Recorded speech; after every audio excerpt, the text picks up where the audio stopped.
day, feel it melt away, where time cannot find me at all. Just a breath away, nothing here but heaven, nowhere but love to fall. As I go within, quiet peace offers something sacred. There's a sweetness that waits, holiest embrace, that reminds me I'm always home. As I go within, quiet peace offers something sacred.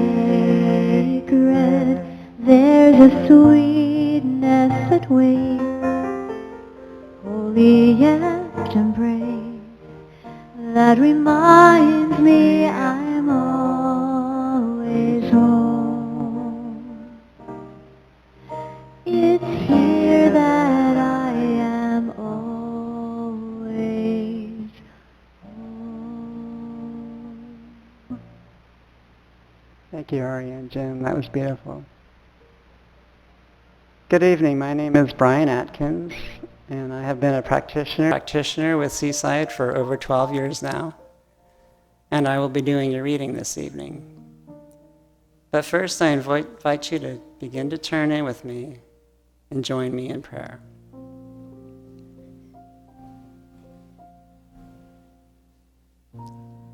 And I know that God is all there is. God is that all-loving, all-caring source of divinity and inspiration that permeates everything and everyone. God is in the beauty and the solitude of the mountaintop, and it is in the roar and the thunder of the ocean waves. And God is right here, right this very moment, expressing itself through each and every one of us here at Seaside today. And it is because of this that I know that we are all one with God. We are one with the source of love and caring and compassion, the source of wisdom and knowledge. Like the colors of the rainbow, each of us is a very important piece of this puzzle called life. Each of us is an important piece of the mosaic that we live in. And closer to us than our breath, that is where God is. And I give thanks in advance in knowing that this service this evening here at Seaside unfolds perfectly. That each and every one of us receives exactly that which we are here for. As the words flow forth from Reverend Savannah Riker's lips, each of us is touched. Each of us receives a shift, a new outlook. And we in turn take that out into the world and spread it on to others. And consciousness expands throughout the world. And so I simply turn this time over to the hands of God and know that it is perfect. And so it is. So this evening's message is, "The unknown is my friend." And the following are some readings from the Science of Mind text on the concept of unknown. On man's ability to think. Man is evolving from an infinite basis, Behind him is the great unknown, but not the great unknowable. For the unknown becomes known through man, and whatever more instinctive life is to do for him must be done through him. Nature must work through man in order to work for him. This is true all along the line of life and endeavor. The first great discovery of man was that he could think, plan, and execute. As the result of this discovery, he has built up a great civilization and all that goes with it. He has harnessed electricity to his inventions, tied steam, and compelled it to do his bidding. He has laid waste forests, built cities, made the desert to bloom, and has thrown the lines of his commerce around the globe. Indeed, he has seemed to possess the earth. And on suffering. Why the suffering, the sorrow, the sin, the sickness, and a lifetime of trouble, only to be met at last by a grim and sinister tome? Why? Man has sought the wise only to discover their foolishness. He has sought the learned nothingness, but hark. From somewhere a vague answer has come, some subtle inner sense of things. Some unknown presence has given answer, and a still small voice has said to him, "Man, know thyself." The instinctive man has again spoken and told him to search more deeply into his own nature, to look deep within himself for the answer to life. The hour has struck in the evolution of man when it can understand this voice and do its bidding. And finally, on suggestion and subjectivity. The subjective mind, being deductive only in its reasoning powers, is compelled by its nature to retain all the mental impressions that it has received. It therefore contains much that the objective mind has never consciously known. When we realize that the individual subjectivity is his use of the one subjective mind, we shall see that a subjective unity is maintained between all people, and that individual mentalities, which are in some sympathetic vibration with each other, must, more or less, mingle and receive suggestions from each other. This is the meaning of mental influence, which is indeed a very real thing. This also means that the subjective mind receives suggestions from the race and is more or less influenced by its environment. All this takes place on the silent side of life and is mostly unknown to the receiver. Now I invite all of you that have not lit a candle to come up and light a candle. An area will lead us into meditation through song. Thank you.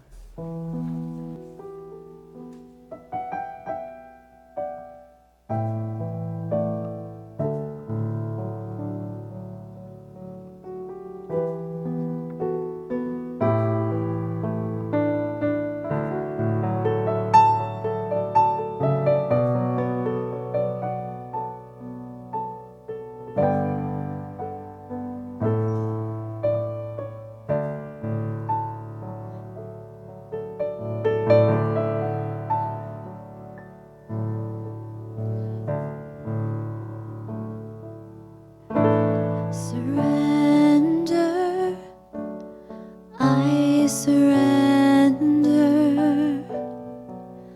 and let the silence hold me.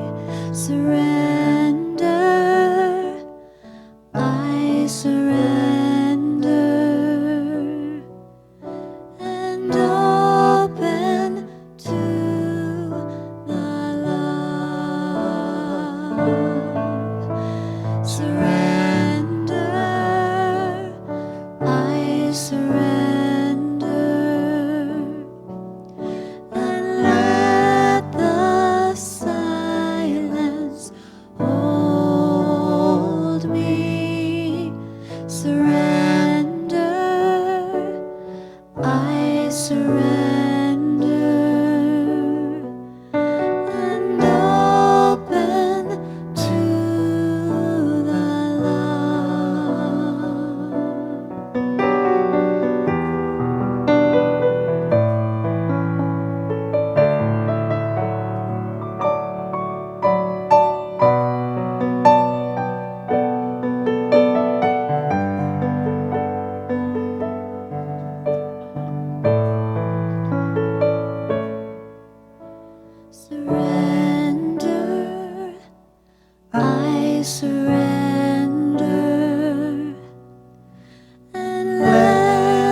make me an instrument of your peace.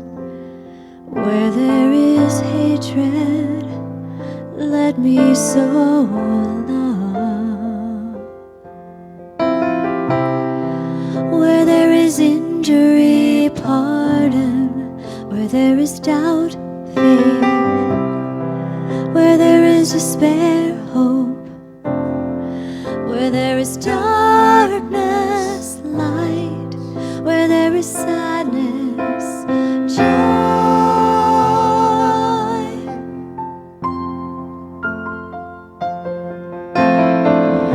Oh, divine Master, grant that I may not so much seek to be consoled as to console,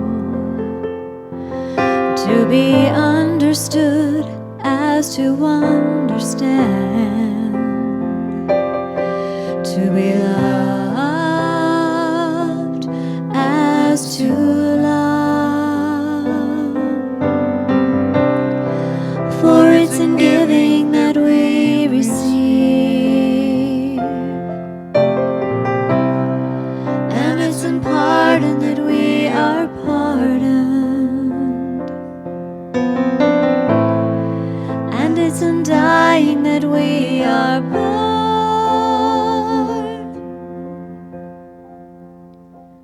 to eternal life. O divine Master, grant that I may not so much seek to be consoled as to console, to be understood as to understand, to be loved as to love. For it's in giving that we receive, and it's in pardon that we are pardoned, and it's in dying that we are born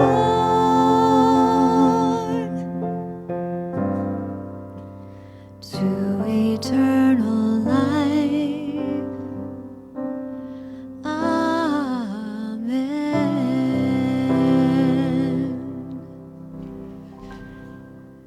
Thank you. So beautiful. Always. Ari and Jim, thank you very much. Thank you, Brian, for praying us in. So lovely. Thank you. This is a funky little thing here. What's going on? Your tape came down. My name is Reverend Debbie, and I am so excited to be able to introduce you to our brand new Seaside minister. She is the youngest minister at Centers for Spiritual Living. I had the honor of graduating with her, class of 2014, yay. And she did her education at the Homes Institute through the Denver campus. Reverend Savannah has been part of our movement for quite some time. At her very young age, she has done a whole lot. She's involved in our education or our youth leadership. She has traveled the globe. She has come on to Seaside as our global outreach minister. And one of the things that she does is she travels around the world and carries the message of science of mind. She lived in Egypt for 8 years during the revolution. She has been to the Ukraine twice, I believe. Twice? 6 times.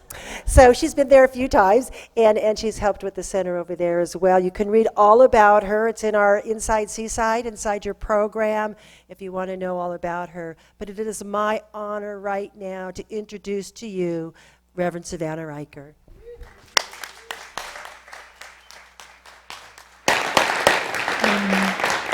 Thank you, Debbie. I didn't live in Egypt for 8 years. 8 months, yes. It's so good to be with you. Oh my gosh, this is so cool. This is so cool for so many reasons. Gosh, where do I begin? First of all, there are so many people here that I know. Reverend Nancy Zala, Reverend Christina, Ryan, so many friends of mine here who have known me for half of my life, and this is like a dream made manifest. Because I remember as a young teenager wanting to speak at Seaside, and here we are. and it's happening. I also want to say my gratitude for this community and to Reverend Christian for bringing me on as a new minister, a place to hang my hat while I explore global ministry and what that means to me and my service in the world. And also for, the opportunity to serve in the world. This community has given me support of many years, actually, of my work in Ukraine. And it was actually Reverend Christian who kind of nudged me into ministerial school. We were having a conversation at Asilomar one year, and he said, Savannah, why don't you just get your feet wet, take one class, right? He's good at that. So I got into school, and 3 years later, here we are.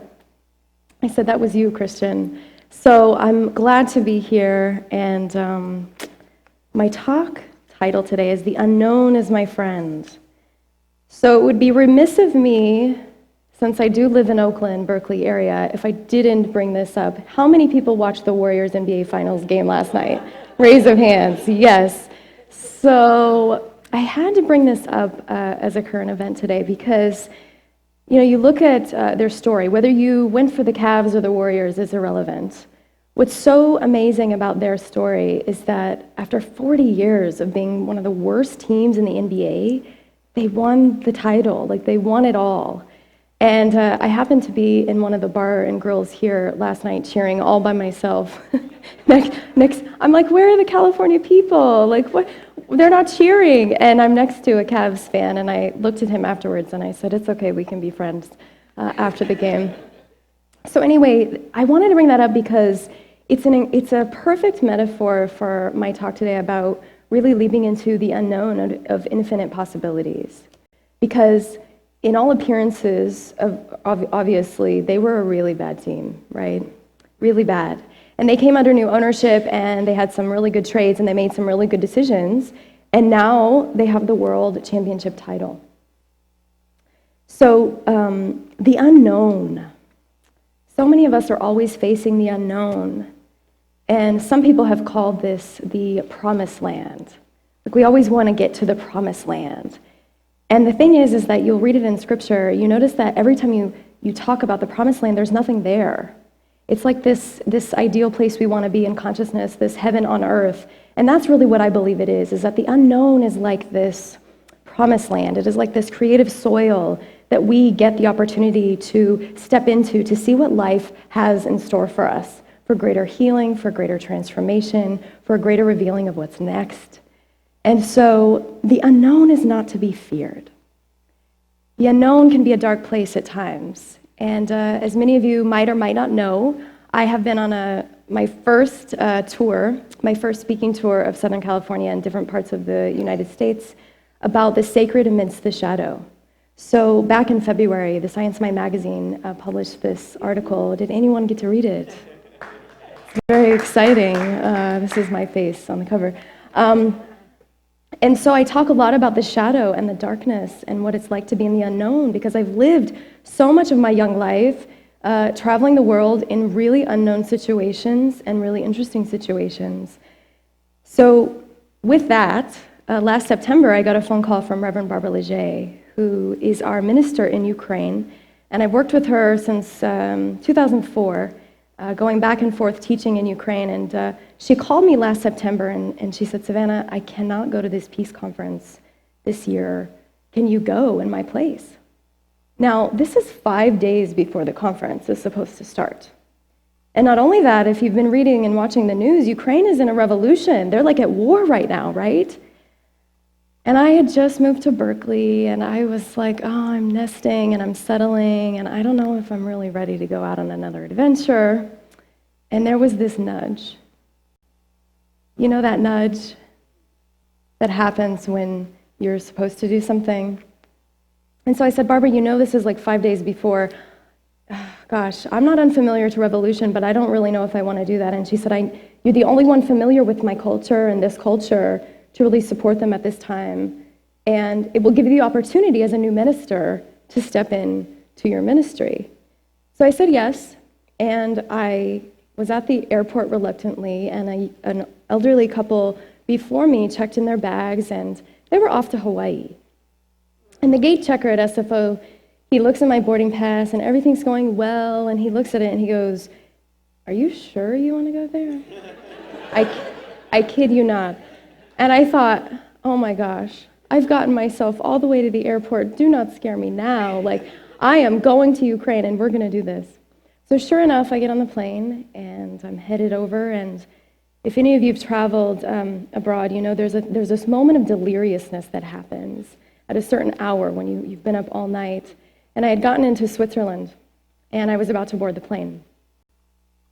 So before I tell you what happened and how the trip actually went, I want to digress for a moment just to keep you here of what happened on Edge. The question that came up for me in the midst of this trip and just in the midst of life in general is, how do we embrace the unknown?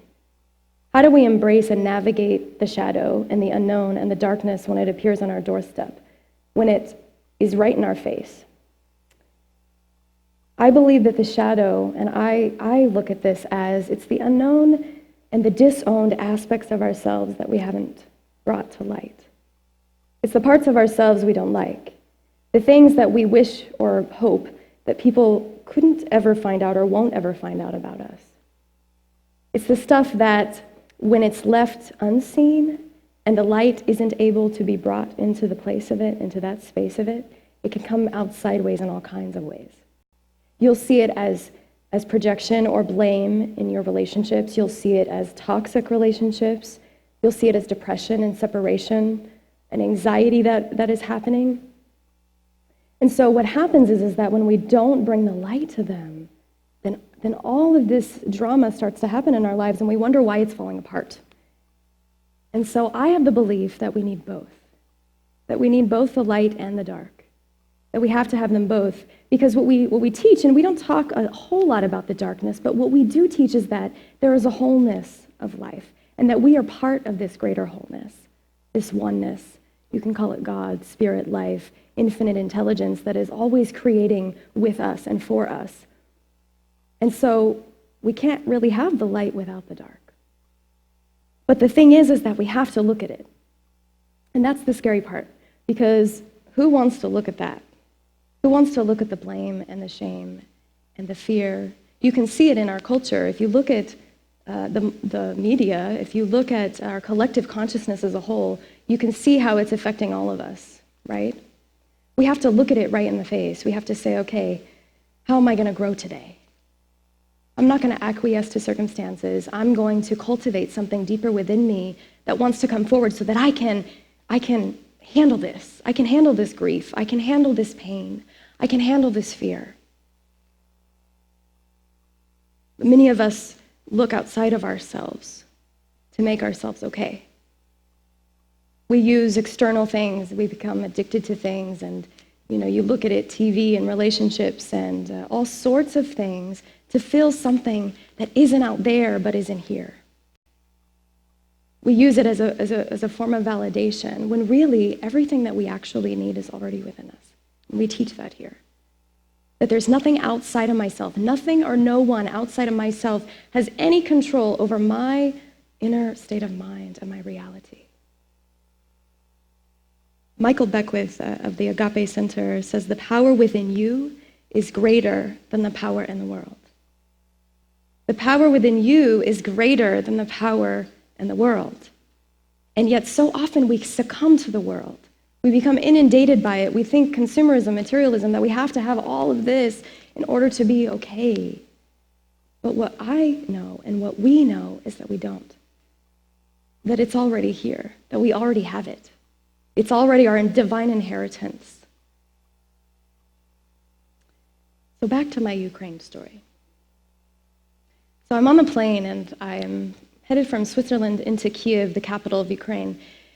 And I quickly realized that the plane is half empty. And I'm like, oh, this is not good. Nobody is going to Ukraine. And I'm the only American, I assure you, on the plane going over. And I started to pray. Because what do we do when we don't know what to do? We pray. And my mantra, many of you might know, is there is only one life. That life is God's life. That life is perfect. That life is my life now. There's only one life. That life is God's life. That life is perfect. That life is my life now, over and over and over for 4 hours. And I gotta say, when I got there, I was greeted by such a big smile by my taxi driver, who I've known for over 11 years. And so we get to the conference site where they're holding this conference, and it's in a wooded area. And on one of the evenings there, I was in charge of doing a nurturing process called AB Love. And a lot of our teenagers who go to the camps here, they are very familiar with this process. It's basically a giving and receiving of love. And what you do is you have two groups, and one group of individuals stand with their eyes closed, hands out, ready to receive this unconditional love. And then you have the other group who comes in, and they give you a back rub, or they say sweet affirmations to you, or they give you a hug. Now you have to imagine 11 years ago when I brought this to Ukraine with our young adults for the first time, they were extremely apprehensive. They were like, I don't know if I want to touch him or her. We don't do that in our culture. And so it's taken them 10 years actually to get to a place where they're actually so receptive and open to this kind of love. And so they look forward to it and they're excited about it. And so it's dark, the candles are lit on the ground, and everyone is standing. We're doing this process. And all of a sudden, out of the corner of my eye, I see a group of maybe 10 people walking towards our process. And I'm thinking, uh-oh, because it's public, it's outside, what's going to happen? They might think we're crazy. And sure enough, what was so beautiful about it was that there were maybe 2 or 3 little ones, 5 or 6 years of age, who caught on very quickly, with no instruction of me, came into our circle, eyes closed, hands out, asked to be loved, and they all joined in. And I let it happen. I didn't control the situation. I just let it be. And what I found out afterwards was that these were families that had been displaced, like refugees from the war in eastern Ukraine, and they were staying at our conference site. And so they had the opportunity to receive this kind of love and this vibration of all of us there, and I got to hear their stories afterwards. And so I share that story to say to you that your vibration matters. The way that you carry yourself into the world, everything that you bring forward into your life absolutely affects everyone else around you. And I knew in that moment, it was like, you are here by divine appointment. There is a reason you are here, and this was no accident. Your vibration matters, absolutely matters. And so the other thing about the unknown and the darkness is that when we can see it as a gift, that's real power. I've had people come to me recently saying to me, Savannah, how do I know that I've forgiven someone? How do I know when I'm through an experience or I've shifted? And my response is, for me personally, is when I can see the gift of what that experience or that person gave me, if I can look at it from the other side and I have no energy about it, that's the part. I have no energy about it, and I can just love it for what it was and say, that experience grew me. That's when I know that I'm through an experience. And so we learn to look at the darkness and the shadow and the unknown as gifts for us. Because have you noticed that when you're in relationship with other people, they trigger us like crazy? And we always think it's about them, and it's really not. That's the thing about the darkness is that, and about people in relationship is that they mirror back to us the things we may not like about ourselves or the things we need to look at within ourselves. And so it's actually an opportunity for each one of us in those moments to go, what am I needing to cultivate today? Where is my intention needing to be today? Michael Beckwith also says that the unknown sometimes is thwarted by our togetherness. Some of us go through life thinking we have it all together and I have everything figured out and it's great and it's my plan and I know exactly how this is going to turn out. And then what happens? Life happens. We get blindsided by something or some big drama happens and we're forced to have to come back to center. And so he says it's those moments where we have breakdown that breakthrough wants to happen in our lives. It's those moments of unknown, of completely coming to the edge of the unknown and going, okay, God, what is in this for me? What am I here to experience and grow and learn about myself? He says that the worst day in the life for your ego is the best day in the life for your soul. The worst day in the life for your ego is the best day in the life for your soul. I've had to really sit with that one.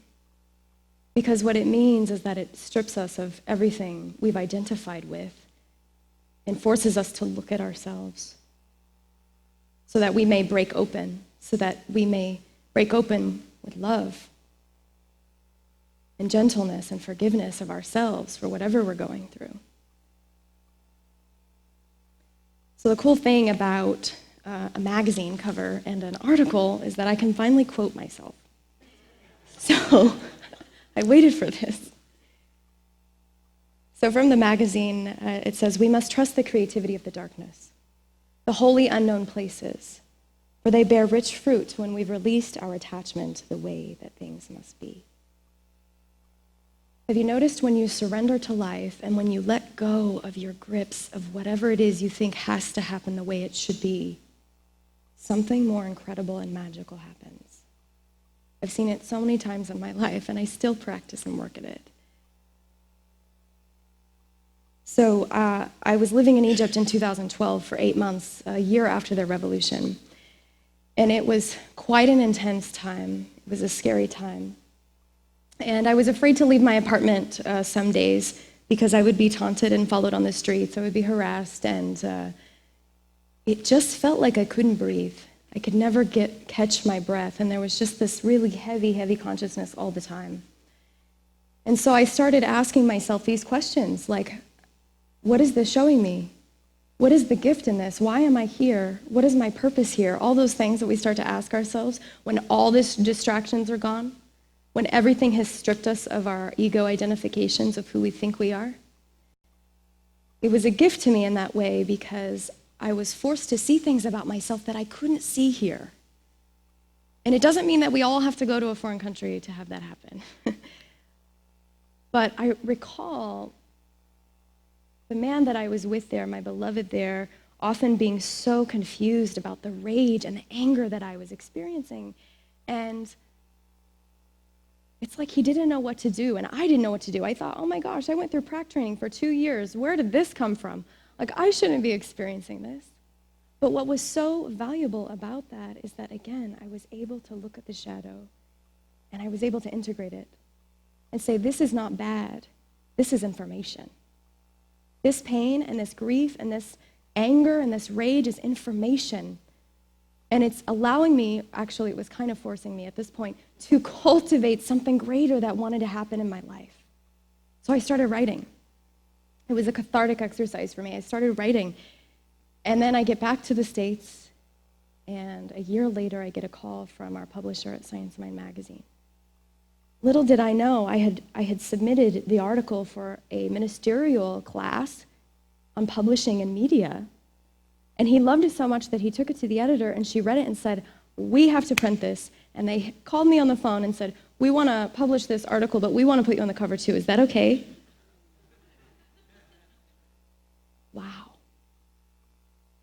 What looked like a scary, dark, crazy, horrible experience has actually been such a blessing in my life because it's helping me launch my career. But not only that, it's giving me tools, because experience is the best, like the best education. Right? It really is. And what some people don't know is that I had an intention at one of my church camps when I was 15 years old that I would write for the magazine. And 16 years later, it happens. So we get to use those experiences and those challenges of whatever it is that you're facing or moving through in this moment. You get to use them if you choose to be willing to have the courage to look at that stuff, to see the gift that it is bringing you and brought you. And the other way we get to embrace it is by looking at our attention. They say that the 5 people that you surround yourself with the most are those that influence you the most, and you start to become like them. So who are the people in your circle? Where is your mental attention? Is your attention often on scarcity and not enoughness and lack and limitation and limiting thoughts? Because if it is, what we know is that you get more of that. Or is your attention on growing and transforming and becoming more conscious and healing in your life? Because what we know is you get more of that. I have a mantra that I put my attention where I want my life to be. So where is your mental attention? And what is your mental practice to bring you back to center when you're stuck in conditions or you're stuck in facts? What is it that brings you back to truth? For many of us, it's we call a practitioner or a friend to hold the truth for us when we can't see it for ourselves.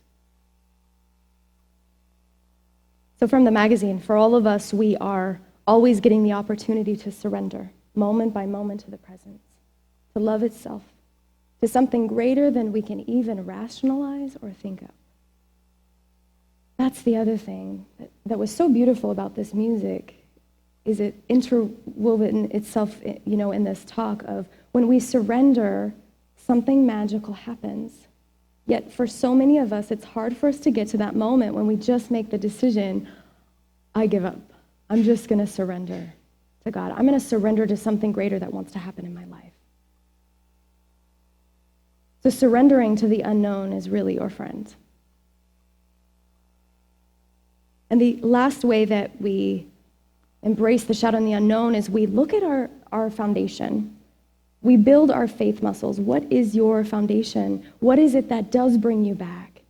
Do you have a spiritual practice? I know for myself, if I don't meditate in the morning, if I don't do my prayers, my entire day is off. And every interaction I have is off.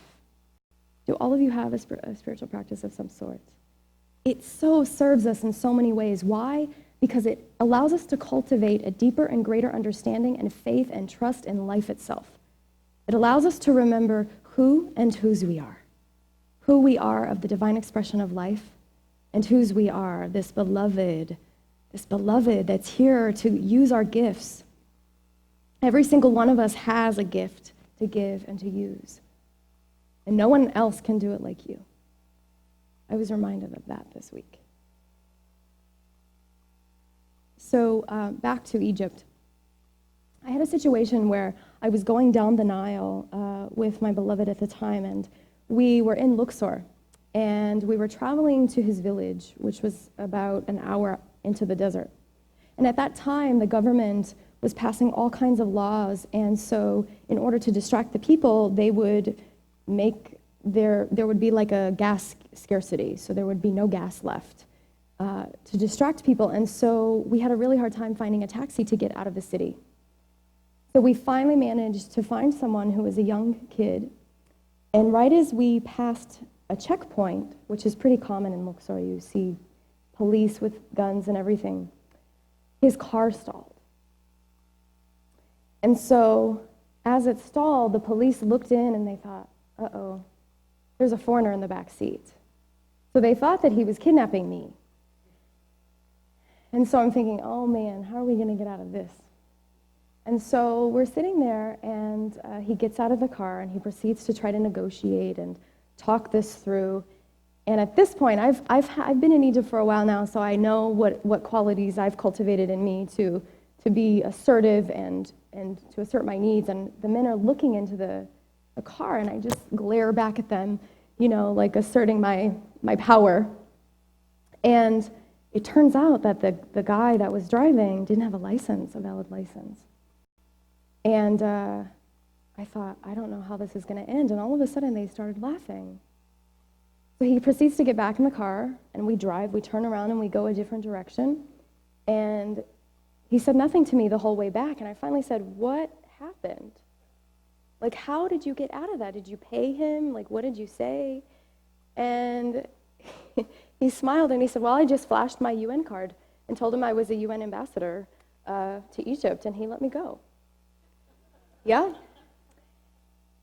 Because he used to work and does work for the United Nations and in New York, and so it worked. But you see how it required something within me that had to be cultivated to live in that part of the world. There was something in me that had to grow. And that was an assertiveness. It was a sense of aggression that I needed. And some would say, well, that's bad. You shouldn't have had that. But it was necessary. And it actually showed me how strong I actually am. And so when you're facing situations and difficulties, once you can see the gift in them, then you can ask yourself, what is this experience asking of me? What is it that I'm needing to cultivate to move through this so that I can be and live in the joy and the love and the harmony? What is it? What is it that's growing me? And for me, it was an inner strength. I was cultivating an inner strength and an assertiveness of my needs. Ernest Holmes says, thought which is built upon a realization of the divine presence has the power to neutralize negative thought, to erase it, just as light has the power to overcome darkness, not by combating darkness, but by being exactly what it is, light. And in the Bible it says, and the light shineth in the darkness, and the darkness comprehended it not. So we get to be the light in every moment, even in the midst of the darkest, even in the midst of whatever you may be experiencing or facing. You are still the light. It never changed. You still are whole. And so in closing, I just ask, what is the story that you're wanting to reframe in your life? What is the new story you want to tell? For me in Egypt, it was the story of, I overcame this, but now I'm going to shine my light. I'm not going to let the world of effect determine my inner joy and my inner peace and my inner light. I'm going to continue to express my light. So what is the story in your life you want to reframe? What is the story you want to get out of and tell?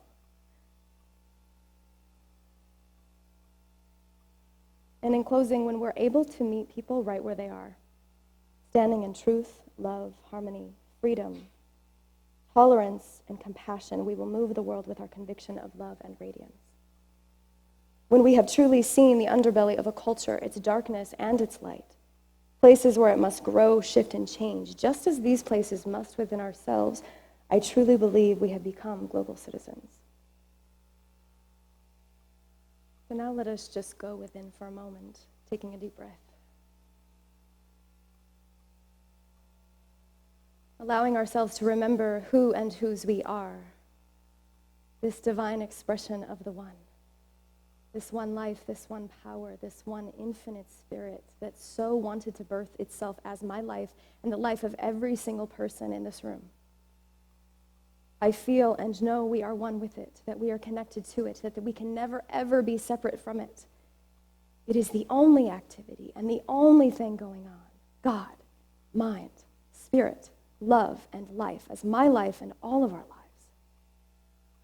And so I know as we move forward this week that we are held and embraced with whatever it is we're going through by this loving presence, by this peace, by a harmony, that everything is working for my good, that everything is working for our good in a powerful and profound way.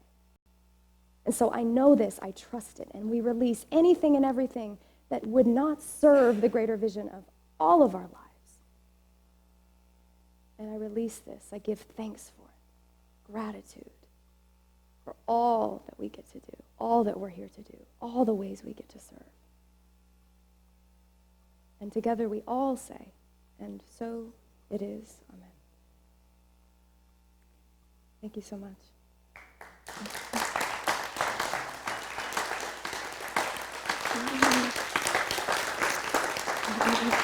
you. Thanks, Debbie. Thank you. Yay, thank you. Great job. Good. Oh, we're so blessed, aren't we? We get to have the best ministers come here and play with us. We're blessed. Let's welcome Aria back for her song.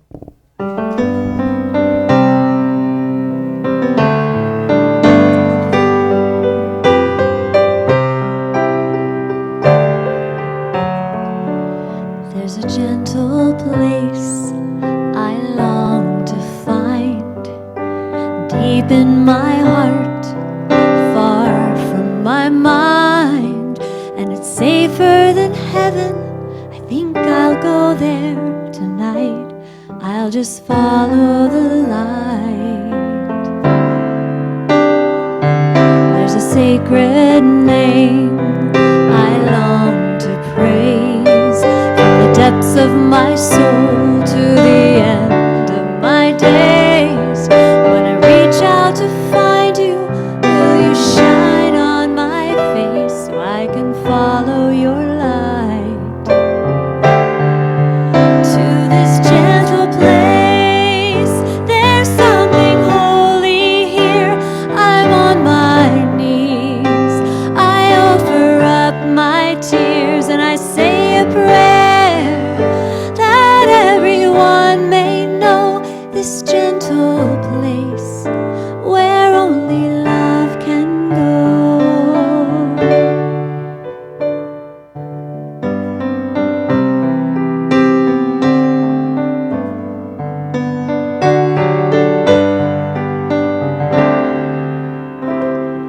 There's a tender song I long to sing, echoes of some sweet ancient need, and a longing to love something greater than me. So I'll just follow the light to this gentle place. There's something holy here. I'm on my knees. I offer up my tears and I say a prayer that everyone may know this gentle place where only love can go. This gentle place. There's something holy here. I'm on my knees. I offer up my tears and I say a prayer that everyone may know this gentle place where only love can go. There's a gentle place I long to find, deep in my heart, far from my mind, and it's safer than heaven. I think I'll go there tonight. I'll just follow the light.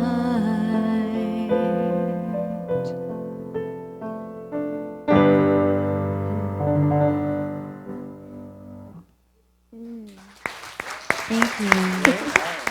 Beautiful. Thank you. Thank you, Jim. Let's follow the light. Thank you, Aria. Well, it's a time of our service that it's a time for the offertory to give and receive. Ushers want to come forward. Dennis and I are looking at each other. Come on up. Karen and Dennis, thank you so much for being here every Wednesday. You are just a blessing to us all. So it is the time that we are able to give, and we practice the law of reciprocity. As we give, we receive, and that's not why we give, but it certainly is a way to show that intention in your life, knowing that as you can give out into the world, that it comes back to you tenfold. So would you join me in our affirmation?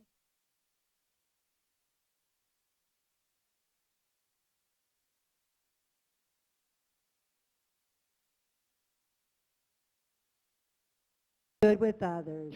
The more I give, the more I receive. I experience a deeper consciousness of peace and security, for I know that I am in the embrace of a warm, loving presence, forever seeking an outlet through me. My cup runneth over. I exist in limitless possibilities. Thank you.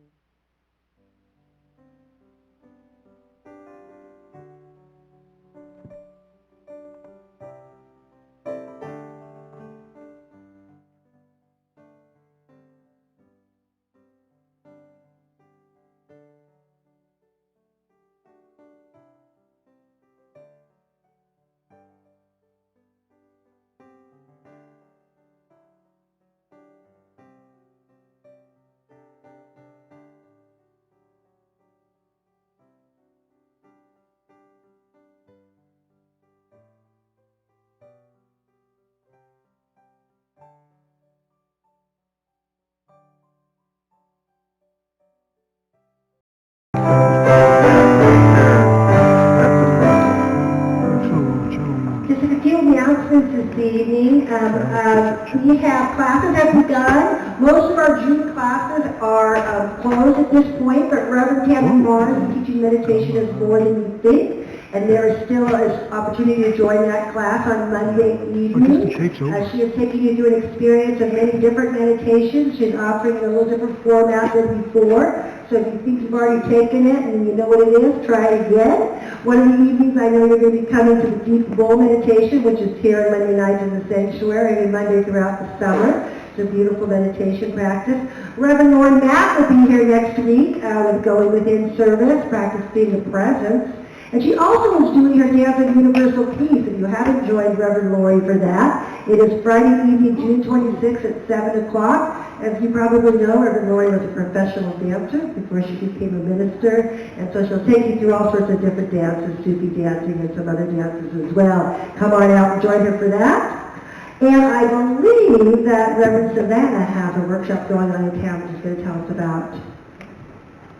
So I have a workshop, The Sacred Amidst the Shadow. It's what I've been doing with this tour, and it's going to be at the Universal Spiritual Center on June 27th from 1:30 to 4:30. We're going to be talking more about the shadow. There's going to be movement, meditation, reflection, sharing.